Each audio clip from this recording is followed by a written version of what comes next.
Take off my Versace gown, now. I clutched the crystal doorknob at the entrance, my knuckles white from gripping too hard. The coldness in my voice was sharp enough to freeze the air flowing through the living room. Lena was adjusting a pearl necklace in front of the full-length mirror, a vintage piece I'd bought at Sotheby's last year. It now hung crookedly around the neck of her cheap, thin knit sweater. At the sound of my voice, she spun around abruptly, the clumpy false eyelashes on her lids fluttering like a frightened sparrow that refused to bow its head. Miss Isabella, Her hand still lingered on the gown's hem. The champagne-colored couture dress was stretched out of shape on her frame, the wrinkles at the waist seeming to silently accuse her. I strode over and grabbed the dress's shoulder strap. As the fabric rubbed against my fingers, a cloying fruity perfume wafted into my nose, not my Chanel 1957, but the kind of cheap stuff you could buy at the corner convenience store. Just like the counterfeit Gucci loafers on her feet, it reeked of disgusting vanity. Just what? Just wanted to wear my clothes to an Upper East Side party and pretend you're the heir to the White family? I gave a hard yank, and the shoulder strap snapped off, revealing a shoddily done little rose tattoo on her collarbone, its design as crude as a middle schooler's doodle. Lena screamed and clutched her chest, knocking over a crystal glass on the coffee table in her panic. Ice water spilled onto the woolen carpet, spreading into a dark stain. "Mom," she wailed toward the kitchen. Rosa came rushing out, a plate in her hands, flowers still dusting her apron. At the sight before her, the plate slipped from her grasp with a crash, ceramic shards and underbaked cookies scattering across the floor. "Miss Isabella, what are you doing?" Lena was just curious. "Curious?" I scoffed, pointing at the shoes on Lena's feet. "Curious enough to steal my spare key and break into the walk-in closet? Curious enough to mimic my tone in an email to my friend, lying that I had a last-minute emergency and asking her to attend the Fanes charity gala in my place?" I pulled out my phone from my handbag and opened the email. The words Lena had written in my name blazed on the screen. "Dear Emily, I'm feeling under the weather today, so I'm having my cousin, Lena, go in my stead. She has the same taste as me, you'll definitely like her." Rosa's face turned ashen in an instant. She lunged forward, grabbing Lena's arm and pinching it hard. "You ungrateful child. Didn't I tell you never to touch Mrs. things?" But Lena wrenched herself free, her face flushed with anger as she retorted, "Why can't I touch them? Why shouldn't I have what she has? You slave away here day in and day out, while she wears $1,000 clothes and tens of $1,000 jewelry. It's not fair." Her words were like a needle, pricking through the dignity I'd worked so hard to maintain. Looking at the mother and daughter before me, I suddenly felt a wave of absurdity. 3 years ago, when Rosa had applied to be my nanny, she'd worn a faded cotton dress, her eyes filled with entreaty. She'd said her husband had broken his leg in a construction accident, that Lena had just gotten into community college, and that the whole family depended on her salary to get by. I'd felt sorry for them, given her a salary 30% higher than the market rate, often given her my unworn clothes and unused cosmetics, and even funded Lena's evening classes at the business school. Fair? I stepped in front of Lena, looking down at her. Since I graduated from Harvard, I've worked 14-hour days. To land that Wall Street project, I lived at the office for a whole month straight. My father went bankrupt 3 times when he was building his business, and only managed to get back on his feet by mortgaging our family estate. This unfairness you're talking about is the result of generations of hard work by me and my family, not a gap you can erase by stealing a dress." Tears rolled down Lena's cheeks, but she still held her chin high. "So what? You were just lucky. If I'd been born into your family, I'd be even more successful than you." Her words were like a poisoned dagger, striking right at the last thread of my patience. Suddenly, I thought of the crisis 3 days ago that had nearly ruined my career. The representatives from the Rockefeller family, who were partnering with the White Group, had suddenly sent a letter saying they needed to reevaluate the collaboration. The reason? The heir to the White family acted inappropriately at a private cocktail party and leaked business secrets. At the time, I'd been completely bewildered. I hadn't even attended that party. It wasn't until yesterday, when my assistant sent me a photo, that I understood. In the picture, I, wearing a champagne mermaid dress, leaning in to whisper to the Rockefeller heir over a glass of wine, was wearing the pearl brooch my mother had left me, the one she'd clutched in her hand on her deathbed. And that, me, was clearly Lena. Lucky? I took a step forward, lifting my hand to pinch her chin and force her to look me in the eye. You used my identity to crash the Rockefeller cocktail party, flaunted the new energy project plan I'd spent 6 months working on like it was nothing, and told them, this project is just a little hobby of mine. You almost cost me a $3 billion collaboration. Was that luck too? My voice trembled with barely contained rage. Her skin under my fingertips was cold and rough, nothing like the well-maintained softness of my own. Lena's pupils contracted sharply, like a cat caught by the scruff of its neck. I didn't. I was just trying to help you network. Men like to hear flattering words. I was doing it for your own good. For my own good? I let go of her, stepping back. From my handbag, I pulled out the pearl brooch. Its edge was badly scratched when it was returned to me. You wore my mother's brooch to flirt with men, damaged it like this, and you dare say it was for my own good?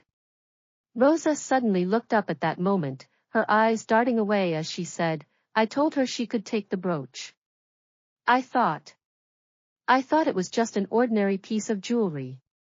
Miss Isabella, it's all my fault, don't blame Lena. Your fault? I laughed bitterly. Rosa, do you really think I'm that oblivious? Last week, when I noticed the spare key to the walk-in closet was missing, you said you'd left it in the laundry room. But the next day, Lena showed up at community college wearing my Van Cleef Arpels bracelet. I gave you the benefit of the doubt, didn't expose you on the spot, but you took my kindness for weakness. I walked over to the display cabinet in the living room and opened the door, revealing a surveillance hard drive inside. I had this surveillance system installed last week. Do you want to see how your daughter wears my clothes to take photos for social media while I'm at work? How she practices socialite makeup with my cosmetics. How she sneaks copies of my personal documents. Lena shrieked and lunged for the hard drive, but I stepped aside, making her stumble and fall to the floor. Her hair stuck to her face in disheveled strands, making her look both pathetic and ferocious. You knew all along? You've been spying on us this whole time? You hypocritical bitch. Hypocritical? I picked up the hard drive. If I were hypocritical, I would have posted everything you've done online and run you out of New York. I held back because I still remember the way your mother knelt and begged me when your father was in the hospital. I still remember the light in Lena's eyes when she first got the tuition money I funded. But what did you do? You took my kindness for granted and trampled all over my bottom line. Rosa suddenly scrambled to her feet and dropped to her knees with a thud, kowtowing twice hard. Her forehead turned red immediately. Miss Isabella, I know I was wrong, I really do. Lena was just overcome by greed. I'll keep a strict eye on her from now on, never let her touch your things again. Please give us another chance, we can't lose this job. Lena knelt down too, but her tone was still defiant. I just wanted to live with a little dignity. At school, those rich girls laugh at me for wearing second-hand clothes, call me a slum rat. I wore your clothes, used your things, just so they'd respect me. Dignity is earned, not stolen. Looking at the mother and daughter kneeling on the floor, the last trace of sympathy in my heart vanished completely. I know a janitor who gets up at 4 every morning to work. He's putting his son through college with his own wages. He wears a faded work uniform, but he's more dignified than you are in that couture dress. You think putting on my clothes and using my things will turn you into me? You'll never understand, my confidence doesn't come from clothes or jewelry.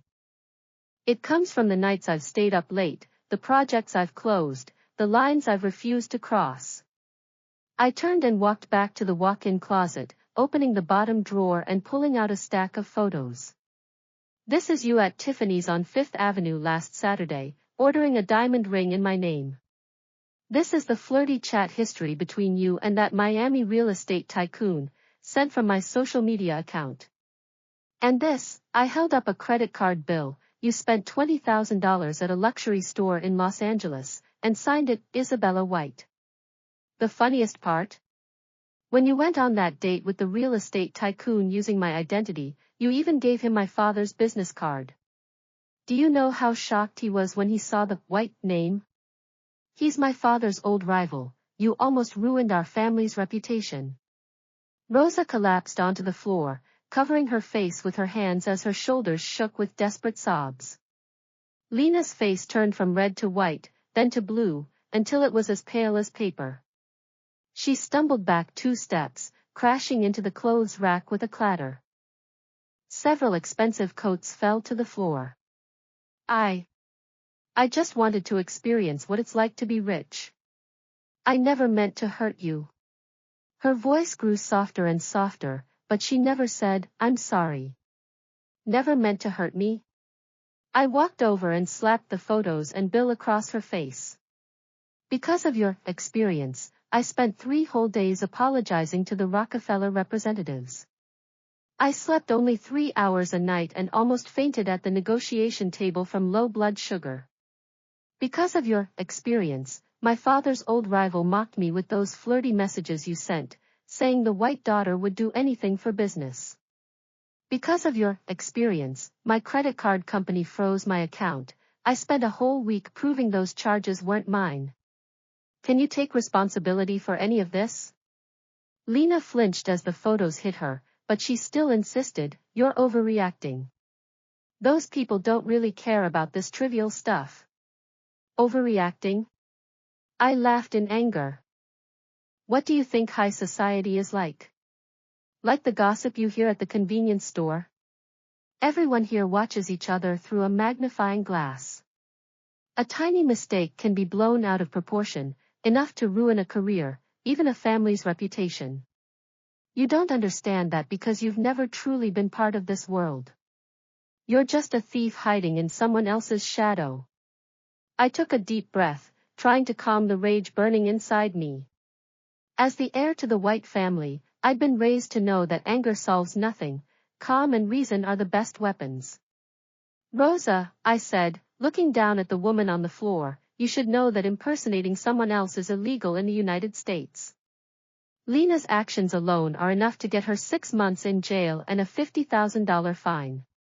Not to mention disclosing business information and fraudulently using someone else's credit. Together, those could put her behind bars for 2 years. Rosa, her eyes bloodshot, tears and snot mixing on her face in a pitiful mess. Miss Isabella, please, spare Lena. She's still young, she just made a mistake. I'll pay for all the damages, I'll work for you like a slave, I'll even work for free. I pay for the damages? I cut her off. Do you know how much the down payment on that diamond ring was? $10,000. Do you know how much I spent on public relations to clear up that scandal with the real estate tycoon? $500,000. Do you know how much I lost in liquidated damages because the project was delayed? $2 million. You couldn't earn even a fraction of that in your entire life, even if you never ate or slept. I walked to the entrance and pressed the intercom button. Mark, come upstairs. Mark, my butler, was an old employee who'd worked for my father. He was steady and reliable. He arrived quickly, and at the sight of the mess in the living room and the state of Rosa and Lena, he didn't bat an eye, just looked at me respectfully. Miss, what can I do for you? Settle Rosa's salary for this month, and give her 3 months extra pay as compensation according to the contract. I paused, my gaze falling on Lena. Then, call security. Pack up their things and see them out. No. Miss Isabella, don't throw us out. Rosa lunged for my hand, but Mark held her back. Lena screamed, you can't treat us like this. This is discrimination. I'll sue you. Discrimination? I scoffed. I gave your mother a decent job, gave you the chance to get an education. My kindness to you was just something you could trample on without a second thought. As for suing me, I pulled a document from my handbag. This is a letter from my lawyer, with detailed evidence of Lena impersonating me. If you want to sue, I'd be happy to see you in court. Lena's sobs stopped abruptly. She stared at the document in my hand, her body beginning to shake uncontrollably. Rosa seemed to have all the strength drained from her, collapsing onto the floor and falling silent. Mark took care of everything quickly. When security arrived, Rosa packed her things silently, while Lena kept her head down, too ashamed to look at me. It was already dark when they left. New York's night view was stunning, the neon lights on Fifth Avenue twinkled like scattered diamonds. Mark walked over and handed me a glass of red wine. Miss, are you all right? I took the wine and walked out onto the balcony, watching the endless stream of people below. Mark, why are people so greedy? I thought of Lena in my gown, the envy and longing in her eyes. Mark stood behind me, his voice gentle. Miss, not everyone understands that happiness is earned through hard work. Some people think that by stealing what others have, they can become someone else. I took a sip of the wine, its sharpness warmed my throat as it went down. In the distance, the Statue of Liberty stood silently in the night, her torch lighting up countless dreams, but also exposing the darkness hidden in people's hearts. I knew I'd never trust others so easily again. In this city full of desire, dignity and kindness could sometimes become weapons for others to hurt you. The next morning, I asked my lawyer to handle everything with Lena. I didn't press charges for criminal liability, but I demanded she return all the items she'd bought using my identity and issue a public apology. I never saw Rosa and Lena again. I heard they'd moved back to the slums in Queens, and that Lena had been expelled from community college because of this incident. Mark helped me hire a new nanny, a 50-something black woman named Martha. Her husband was a NYPD officer, and her daughter was studying at Yale. She had a clean background and was efficient and neat. I also had a new combination lock installed on the walk-in closet, only Mark and I knew the code. That afternoon, while organizing my wardrobe, I found a pink dress tucked away in the corner. It was the birthday gift I'd given Lena last year. It was clean, but slightly stretched out of shape. I held it for a long time before finally putting it in the donation box. I know I have no obligation to save everyone's life. All I can do is hold my ground and protect my own life. In this bizarre and dazzling world, kindness needs courage, and dignity needs strength, both of which must be earned and guarded by ourselves. The setting sun streamed through the floor-to-ceiling windows, casting warm light on the wardrobe floor. I closed the wardrobe door and turned toward the study. There was an important contract waiting for me to sign, a new project waiting for me to launch. My life wouldn't be derailed by this little farce. Those dark corners would eventually be illuminated by the sun, and I would keep moving forward steadily toward my goals.